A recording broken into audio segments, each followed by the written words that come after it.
So hello guys, അപ്പം ഞാൻ വന്നൊരു CS മാച്ച് ആയിട്ടാണ്. ഡെസേർട്ട് ആയിട്ട് എടുത്തിട്ടുണ്ട് ഗൈസ്. ഫസ്റ്റ് റൗണ്ട് തന്നെ ഒരു എടുത്തുകൊണ്ട് ആകെ മൂഞ്ചിണ്ട് ഗൈസ്. അപ്പോൾ ഈ റൗണ്ട് നമ്മൾ എടുക്കാതിരുന്നുണ്ട്. അപ്പോൾ ഈ ശാം റൗണ്ട് നമ്മളപ്പം സേവർ ബ്രോ ഉണ്ട് ഗൈസ്. അപ്പോൾ ഇഷ്ടപ്പെട്ടാൽ ലൈക്ക് ചെയ്യുക, ഷെയർ ചെയ്യുക, സബ്സ്ക്രൈബ് ചെയ്യുക. അപ്പോൾ നമ്മൾ 50 സബ്സ്ക്രൈബേഴ്സ് അടിച്ചായിരുന്നു ഗൈസ്. അപ്പോൾ ആകെ മൂഞ്ചിയിട്ടുണ്ട്. നമ്മൾ പിന്നെയും കുറഞ്ഞുണ്ട് ഗൈസ്, സബ്സ്ക്രൈബർ പിന്നെയും കുറഞ്ഞുണ്ട്. അപ്പോൾ നമ്മൾ ഒരു 1 ടാപ്പ് അടിച്ചിട്ടുണ്ട്. ആ റൗണ്ട് നമ്മൾ എടുത്തിട്ടുണ്ട് ഗൈസ്. 1-1 ഇപ്പോൾ. അപ്പോൾ ഒരുത്തരം 1 ടാപ്പ് അടിച്ചിട്ടുണ്ട് ഗൈസ്.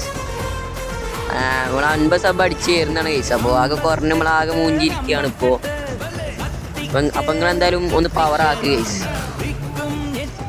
അപ്പോൾ നമ്മൾ ഈ റൗണ്ട് എടുത്തിട്ടുണ്ട് ഗൈസ്. അപ്പോൾ നമ്മൾ ഈ റൗണ്ട് ഡെസേർട്ടിനെ അടിച്ച് കളിക്കണേ. അപ്പോൾ ഒരുത്തിന് തല അടിച്ചിട്ടുണ്ട്, 135 കൊടുത്തിട്ടുണ്ട്. അപ്പോൾ ഇങ്ങോട്ടും കിട്ടിയിട്ടുണ്ട്.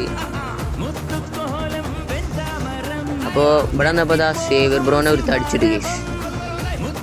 പിന്നെ അവനെ അടിക്കരുതുമ്പോൾ പിന്നെ തലയ്ക്ക് അടിച്ചിട്ടുണ്ട് ഗൈസ്, UMP കൊണ്ട്. അപ്പോൾ അവിടെ അടുത്ത് നിൽക്കുന്നുണ്ട് ഗൈസ്. അപ്പോൾ അവനെ 1 ടാപ്പ് അടിച്ചിട്ടുണ്ട്. ഏതാ അപ്പോൾ അവിടെ അടുത്ത് നിൽക്കുന്നുണ്ട് ഗൈസ്. അപ്പോൾ അവന് കിട്ടും അറിയില്ല. അവൻ അടിച്ചു നോക്കാം. ഡെസേർട്ടിൻ്റെ അടിക്കണേ ഗൈസ്. വാന് 1 ടാപ്പ് അടിച്ചിട്ടുണ്ട് ഗൈസ്. ഏതാ അപ്പോൾ ഈസാണ് ഗൈസ്. ബായ് തരും അറിയില്ല. ബായ് തന്നാൽ മതിയെന്ന് ഗൈസ്. ബായ് അവിടെ ചെന്ന് ഫൈറ്റൊക്കെ എടുക്കുന്നുണ്ട് ഗൈസ്. ബായ് ചത്താൽ മതിയെന്ന്. അപ്പം മൂഞ്ചിയുണ്ട് ഗൈസ്. സൈസും മൂഞ്ചിയുണ്ട് മയ